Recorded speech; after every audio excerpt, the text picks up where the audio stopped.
माता पिता अपने बच्चों को नशे से दूर करके समाज को नई दिशा दें, एडीजीपी ममता सिंह। अपराध पर नियंत्रण के लिए लोग बिना भय के पुलिस को दे सहयोग। नशा मुक्ति अभियान व साइबर क्राइम जागरूकता के तहत लोहारू के थाना परिसर में कार्यक्रम आयोजित। समाज व पुलिस में सामंजस्य से ही हो सकती है शांति कायम, एसपी अजीत सिंह शेखावत। युवाओं से किया नशे से दूर रहने का किया आह्वान। रोहतक रेंज की अतिरिक्त पुलिस महानिदेशक ममता सिंह ने कहा कि माता पिता अपने बच्चों पर विशेष निगरानी रखें, बच्चों को नशे से दूर रखें और संस्कारवान बनाएं। अभिभावकों का यह योगदान एक उन्नत और प्रगतिशील समाज का निर्माण करने में मददगार साबित होगा। इसके साथ साथ अपराधों पर नियंत्रण के लिए आमजन बिना किसी डर भय के पुलिस को सहयोग और साथ दें। एडीजीपी ममता सिंह वीरवार को लोहारू के थाना परिसर में नशामुक्ति एवं साइबर अपराध नियंत्रण जागरूकता कार्यक्रम को बतौर मुख्य अतिथि संबोधित कर रही थी। कार्यक्रम की अध्यक्षता एसपी अजीत सिंह शेखावत ने की। उन्होंने बच्चों और युवाओं से भी आह्वान किया कि वे राष्ट्र का गौरवशाली व्यक्ति बनने के लिए अपने लक्ष्यों को चुनें और नशा आदि से दूर रहकर अपने इस लक्ष्य को हासिल करने के लिए दिन रात मेहनत करें। उन्होंने कहा कि आज के कार्यक्रम का मुख्य उद्देश्य आमजन और पुलिस के बीच भय को समाप्त करना है। पुलिस और आमजन के बीच अच्छे संबंध होंगे तभी अपराधों पर रोकथाम की जा सकती है। पुलिस की प्राथमिकता इलाके में शांति व्यवस्था बनाए रखने के लिए तथा आम जनता में सुरक्षा की भावना पैदा करना है। नशा बेचने व उनका संरक्षण करने वालों पर कड़ी कार्रवाई की जा रही है। हर व्यक्ति को अपने गांव, गली, मोहल्ले से नशे को समाप्त करने की जिम्मेदारी लेनी होगी, तभी हम नशे को जड़मूल से समाप्त कर सकते हैं। परिजन अपने बच्चों की गतिविधियों पर पैनी नजर रखें तथा उन्हें नशे से दूर रहने तथा बेहतर प्रतिभा प्रदर्शित करने के लिए प्रेरित करें। किसी भी बुरी संगत का शिकार होकर अगर कोई युवा नशे से ग्रसित हो चुके हैं तो उन्हें समाज की मुख्यधारा में लाकर नशा छोड़ने के लिए प्रेरित करें। पुलिस प्रशासन इसमें पूरा सहयोग करेगा। उन्होंने कहा कि आप सभी मिलकर युवाओं को सही दिशा देने का काम करें तथा अपने बच्चों को उच्च शिक्षा, अच्छे रोल मॉडल बनने बारे प्रेरित करें। एडीजीपी ने कहा कि देश में जितनी तेजी से डिजिटल लेन देन को बढ़ावा मिला है, उतनी ही तेजी से ठगी के नए नए तरीके सामने आ रहे हैं। खुद को ठगों से बचाने के लिए सबसे जरूरी है जागरूकता और सतर्कता। ज्ञान के अभाव में लोग साइबर अपराध के शिकार बनते हैं और साइबर अपराधों से लोगों की सुरक्षा के लिए जागरूकता सबसे कारगर हथियार है। एडीजीपी ने कहा कि आने वाले समय में पंचायत चुनाव होने जा रहे हैं तो अपना आपसी भाईचारा बनाए रखें। यदि कोई व्यक्ति चुनाव के दौरान माहौल खराब करता है तो सूचना प्रशासन को दें। श्रीमती ममता सिंह ने उपस्थित लोगों से संवाद किया और उस पर गौर करने के निर्देश दिए।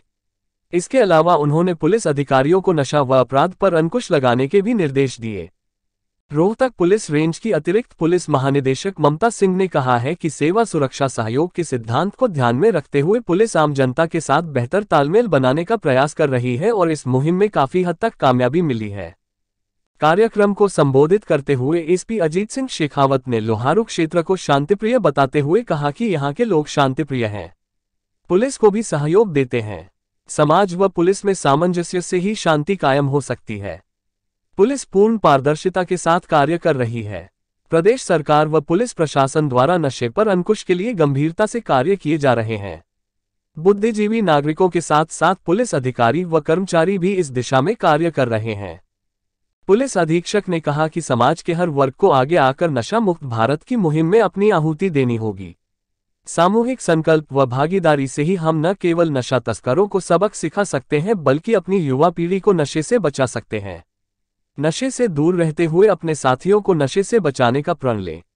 साइबर अपराध होने की स्थिति में 1930 पर तुरंत अपनी शिकायत दर्ज करवाएं। डीएसपी जगत सिंह मोर ने स्वागत करते हुए कहा कि पुलिस ने खंड स्तर पर नागरिकों के साथ विभिन्न विषयों पर वार्ता की है और उनको साइबर क्राइम, नशा तस्करी आदि के बारे में जागरूक किया है। यह अभियान आगे भी जारी रहेगा। नागरिकों को आगे आकर अपने आसपास हो रहे अपराध की सूचना पुलिस विभाग को देनी चाहिए, उसका नाम गुप्त रखा जाएगा। साइबर थाना प्रभारी एसआई विकास, साइबर सेल के इंचार्ज एसआई रमेश, नशामुक्ति परिषद के संस्थापक राकेश आर्य, सुदीप कुमार, नरेश शर्मा, विजय शेखावत, चेयरमैन दौलत राम सोलंकी ने भी नशा मुक्ति पर अपने विचार रखे। इस मौके पर एसएचओ विद्यानंद सहित अनेक पुलिस अधिकारी, कर्मचारी व क्षेत्र के अनेक गणमान्य नागरिक मौजूद थे। आदर व सम्मान के योग्य अतिरिक्त महानिदेशक ममता सिंह जी, जिला अधीक्षक श्री अजीत सिंह शेखावत जी, पुलिस उप अधीक्षक जगत सिंह मौर्य जी और इस कार्यक्रम के आयोजक SHO लुवारू श्री विद्यानंद जी व मेरे सामने बैठे बुजुर्ग और युवा साथियों व अन्य पुलिस कर्मचारियों, जैसा कि नशे के बारे में ओम विश्वानि देव सवित्र दुरितानि परास्व यद भद्रम तनास्व, ये नशा मुक्ति मंत्र है, मेरे से पहले प्रोफेसर साहब ने बताया, और शरद शतम जीवेम शरद हतम, ये जो मंत्र बताया कि 100 वर्ष तक तभी जिएंगे जो हम नशा मुक्त रहेंगे। तो मैं नशा मुक्ति के बारे में लाभ हानि बता करके उस पर चर्चा करना चाहूँगा 2-4 मिनट ही, कि धरातल पर हम काम कैसे करें। मैं 1 दशक से नशा मुक्ति परिषद लुवारू में अपनी सेवा दे रहा हूँ। हजारों नशेड़ियों को मैंने काउंसलिंग की है, लेकिन सही बताता हूँ मैं मन से कि रिजल्ट आता है 0/0। अगर हम नशेड़ियों को पकड़ पकड़ के नशा छुड़ाने में लगे रहे तो पूरा जीवन खत्म हो जाएगा, नशेड़ी नहीं छूटेंगे। जो ये बच्चे बैठे हैं इनको बचाएंगे तो 20 साल बाद नशा खत्म होगा। इतनी लंबी लड़ाई हमने लड़नी पड़ेगी। अभी इलेक्शन होने वाले हैं, चुनाव के अंदर किस प्रकार नशे की नदियां बहेंगी वो आप और पुलिस प्रशासन भी जानता है। धरातल पर काम करना है तो मेरे सामने जनप्रतिनिधि हैं, सरपंच साहब हैं, खा पंचायत हैं, आर्य समाज के भी हैं, अन्य सामाजिक संगठनों के और सोशल वर्कर मेरे पास सामने बैठे हैं। अगर इस चुनाव में हमने लुवारू को नशा मुक्त बनाना है तो अपने अपने गांव में चुनाव में नशा नहीं बटने देना, एक तो ये संकल्प। दूसरा, प्रत्येक गांव के प्रतिनिधि या कोई भी संगठन का पदाधिकारी 10% लोगों के दस्तक करवा करके नशाबंदी का प्रस्ताव पास करके समाज कल्याण विभाग में भेज करके अपने गांव में नशा मुक्त गांव बना सकता है। इसके अलावा एक किशोर न्याय अधिनियम के तहत अगर कोई व्यक्ति छोटे बच्चे को बीड़ी सिगरेट गुटखा जर्दा आदि बेचता है तो 7 साल की सजा का प्रावधान है उसमें, लेकिन 3 साल से लेकर 5 साल 7 साल 10 साल के बच्चे भी बीड़ी सिगरेट गुटखा जर्दा ला रहे हैं। हमने होर्डिंग बोर्डिंग लगाए हैं, स्लोगन लगाए हैं, कोई खास असर नहीं हो रहा। मैं DSP जगत सिंह मौर्य जी का और SHO साहब का धन्यवाद करना चाहता हूं कि हमने जहां जहां रिपोर्ट दी उन्होंने छापेमारी की और 2.5 किलो के लगभग गांजा तस्कर उसमें इलाकों के अंदर किया, जिसका पति पहले ही नशा तस्करी में अंदर जा करके ही दम तोड़ दिया था। तो पुलिस प्रशासन सशक्त कानून लागू करे और सामाजिक लोग सामाजिक जागरूकता लाएं। ये 2 काम जब तक नहीं होंगे नशे पर कंट्रोल नहीं होगा। तो मेरी दोनों पुलिस प्रशासन से और समाज के जो मौजूद आदमी हैं इनसे भी मेरी प्रार्थना है कि आप जागरूकता के काम में जुटें, पुलिस हमारा साथ दे। कानून काफी बने हुए हैं लेकिन सख्ती के साथ उस पर लागू किया जाए तो हम इस पर काबू पा सकते हैं। दूसरी बात, स्कूलों के अंदर जो अध्यापक लोग हैं वो बच्चों को अगर संस्कार दे तो जा करके वो नशेड़ी बनने से बचेंगे। नशेड़ी बनने के पीछे 3 व्यक्ति दोषी हैं, एक माता पिता, एक गुरुजन और एक है सामाजिक परिवेश। सामाजिक परिवेश के वो लोग जिम्मेवार हैं जो मौजूद हैं, उनके सामने अगर नशा तस्करी है तो आजकल हरियाणा नारकोटिक कंट्रोल विभाग बहुत अच्छा काम कर रहा है हरियाणा प्रदेश में जी। इसी के कारण हमारे डायरेक्टर नारकोटिक कंट्रोल को राष्ट्रपति अवार्ड मिला है श्रीकांत यादव जी को इसी 26 जनवरी पर। उनका नंबर है 90-508 91-508। इस पर अगर कोई भी किसी प्रकार का अवैध नशा बेचता है तो आप उसकी सूचना दें, पुख्ता सच्ची और पक्की रिपोर्ट दें, निश्चित रूप से कार्रवाई होगी। अवैध नशा काफी इस इलाके के अंदर पहले था लेकिन अब कंट्रोल हो रहा है। सबसे बड़ी समस्या यह है कि अगर यहां से हम बंद करवाते हैं तो चिड़ावा आदि के अंदर समेक और गांजा बहुत ज्यादा बिक रहा है। तो हम अपनी परिषद की तरफ से प्रयास कर रहे हैं कि वहां के उपायुक्त क्या नाम है उप अधीक्षक जी से भी हमने मिलकर के ये कहा है कि जी इधर से आप रोकिए, तब जाकर के ये बॉर्डर का एरिया सुरक्षित होगा। दूसरा, जो माता पिता हैं वो अपने बच्चों के सामने ही नशा करते हैं, इसका संस्कार बन जाता है। बाल मनोविज्ञान के अनुसार बच्चा जो कुछ भी करता हुआ देखता है बड़ा होकर वो अपने आप करने लगता है। और तीसरा है पारिवारिक माता पिता, गुरुजन और सामाजिक परिवेश। गुरुजन लोग अगर नशा मुक्त हैं और वो विद्यालय के अंदर विद्यार्थियों को नशा मुक्ति के, अभी जो आचार्य जी ने, प्रोफेसर साहब ने बताया, इस तरह की शिक्षा और संस्कार देंगे तो निश्चित रूप से वो नशे से बच सकते हैं। और सार्वजनिक स्थानों पर जो नशा करते हैं उनके लिए मैं इस मंच से एसएसओ लोहारू से प्रार्थना करता हूं कि एक दो बार हमने पहले भी कहा था कि बस स्टैंड के पास, रेलवे स्टेशन के पास कुछ 2, 4, 5 जगह ऐसी हैं कि शाम के समय 15-15, 20-20 युवा इकट्ठा बैठ करके नशा करते हैं, जिससे बहन बेटियों को जाने आने में बड़ी दिक्कत होती है और बच्चों के ऊपर बड़ा गलत प्रभाव पड़ता है। उनके मानस पटल पर यह बात बैठ जाती है कि ये तो एक आम बात है और वो आम बात का संस्कार बन गया तो आगे जा करके उस बच्चे का नशेड़ी बनने की संभावना बहुत ज्यादा है। तो ज्यादा मैं लंबा न बोल करके ये 2 बात आपके सामने रखना चाहता था कि नशे पर कंट्रोल हमने करना है तो एक सामाजिक जागरूकता और एक सशक्त कानून लागू करना पुलिस का काम है और सामाजिक जागरूक करना हमारा काम है, सामाजिक संगठनों का काम है और उस पर हम तत्पर रहेंगे। जय हिंद। बहुत ही मान और सम्मान के योग अतिरिक्त पुलिस महानिदेशक रोहतक मंडल रोहतक श्रीमती ममता सिंह जी। सर्वप्रथम मैं एडीजी ममता सिंह मैम को लोहारू आने का स्वागत करता हूं। लोहारू की ये एक ऐतिहासिक नगरी रही है। आज़ादी से पहले ये एक प्रिंसली स्टेट होता था, कभी भी अंग्रेज़ों के पराधीन नहीं रहा।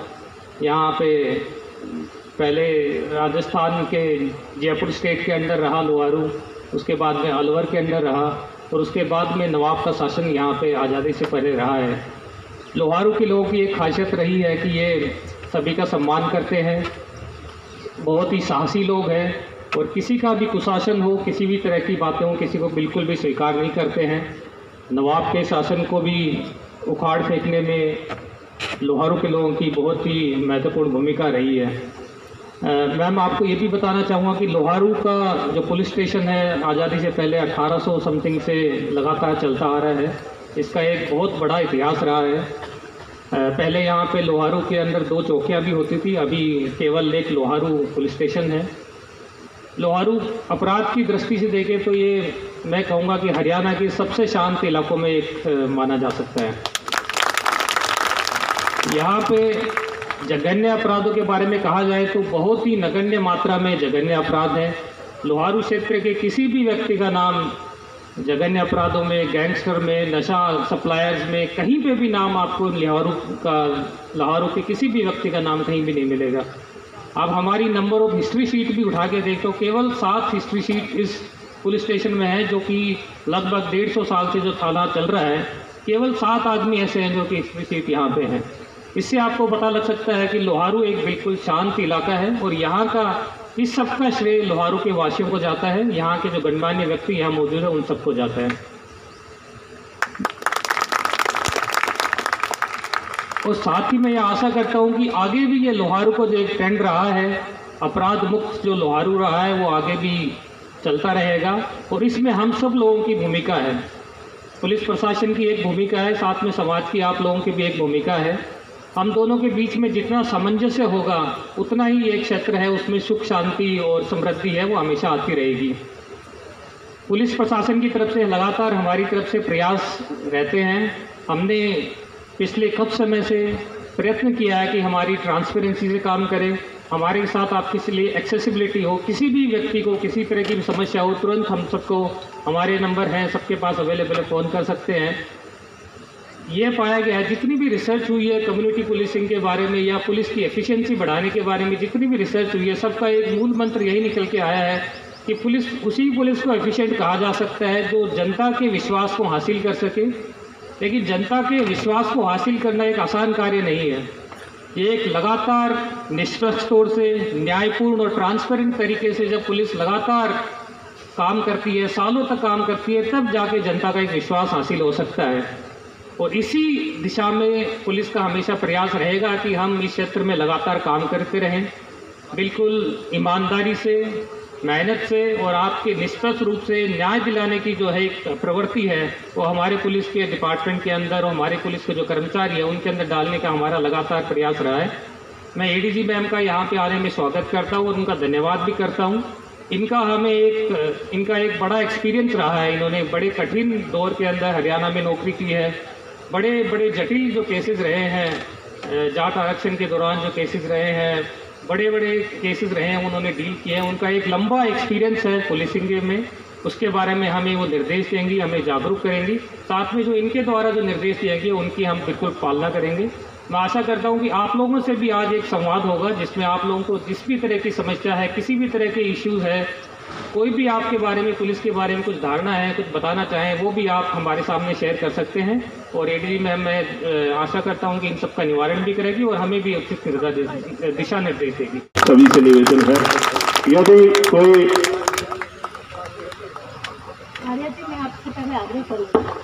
मैं अपने संबोधन से पहले आग्रह करूंगी कि मैं यहाँ पर लोहारू में आई हूँ, प्रथम मेरा यहाँ पर दौरा है। पर अपनी बात कहने से पहले, क्योंकि हम तो मन से बोल ही रहे हैं कोई ना कोई कैपेसिटी में, मैं आप लोगों को सुनना चाहती हूँ। क्योंकि मेरी पुलिसिंग यहाँ किस तरह की है, कैसा काम कर रही है, परफेक्ट कोई नहीं है। हमारे अधिकारी कर्मचारी अच्छे हैं, कप्तान साहब अच्छे हैं, अच्छी बात है। मुझे खुशी हुई जान करके, आपने तारीफ देखी है। पर तो आप लोगों से मैं जानना चाहती हूँ कि आप हमें कैसे जज करते हैं, हमारे कार्यशैली के बारे में आपकी क्या एक असेसमेंट है या क्या आपकी भावनाएं हैं, कहाँ पे हम अच्छा कर रहे हैं, कहाँ हमारी कमियां हैं, हम कैसे उसको और बेहतर कर सकते हैं। आपके अपने अनुभव, थाने चौकी में आप लोग विज़िट करते हैं। आज मैं आप लोगों को सुनना चाहती हूँ, आप लोगों की बातें मेरे सामने आएँ ताकि पता चले कि यहाँ पर हमारे प्रशासन के प्रति आप लोगों का नज़रिया क्या है, कहाँ हम अच्छा कर रहे हैं, कहाँ हम ख़राब करें, कहाँ हमें इम्प्रूवमेंट करना है, कहाँ पर हमारे सहयोग में, हमारा पब्लिक के साथ जो सहयोग है कहाँ थोड़ा कमज़ोर है और कहाँ सहयोग और बेहतर किया जा सकता है। तो ये तभी इन चीज़ों का मापदंड तब तय होगा जब आप लोगों से मेरी एक बड़े ओपन, बड़े भयमुक्त, बड़े फ्री माहौल में दिल खोल के आप अपनी बात रखें। उसके बाद अगर मैं अपनी संबोधन दूं तो शायद वो सार्थक ज़्यादा होगा, क्योंकि हो सकता है आपके संबोधन में कुछ शंकाएं हों, कुछ नाराज़गी भी हो, कुछ हमारी कमियों की बात की जाए, कुछ अच्छाइयों की बात की जाए। अच्छाइयों की बात तो चलो ठीक है, मेरी टीम को बधाई का पात्र बनाऊंगी मैं। पर जहाँ कमियाँ हैं, जहाँ हमारे प्रति आपके मन में कोई अविश्वास या कोई डर है, क्योंकि जो रेस्पेक्टेबल लोग हैं, पंच सरपंच या जो मौजूद आदमी हैं, उनका नज़रिया पुलिस के लिए, और जो कि एक आदमी कॉमन इंसान, उनका नज़रिया पुलिस के लिए, और जिनमें बच्चे हैं, स्पेशली मैंने बच्चों को बुलाया है, कारण जब मेरा अपना संबोधन होगा तब बताऊंगी। तो हर एक का नज़रिया, हर एक का परसेप्शन पुलिस के प्रति अपने अपने व्यक्तिगत अनुभव, और जहाँ व्यक्तिगत अनुभव नहीं है तो जो मीडिया और पत्र में या मैगजीन में, न्यूज़ में जो देखते सुनते, उसके आधार पर एक अवधारणा, एक प्रारूप बनाया जाता है। तो मेरे लिए ये जानना ज़्यादा ज़रूरी है कि आप यहाँ जो बैठे हैं, जो बोलना चाहते हैं, कि उनके दिमाग में हमारे प्रति क्या एक इमेज है, क्या अवधारणा है, और क्या आप हमारे कार्यशैली के बारे में विचार रखते हैं, कहाँ हम बेहतर सुदृढ़ रिलेशन बना सकते हैं। तो पहले मैं चाहूँगी आप यहाँ पर जितने मौजूद लोग हैं, जो लोग अपनी बात रखना चाहते हैं संक्षिप्त में, पहले आप लोग अपनी बात रखें, उसके बाद मैं अपना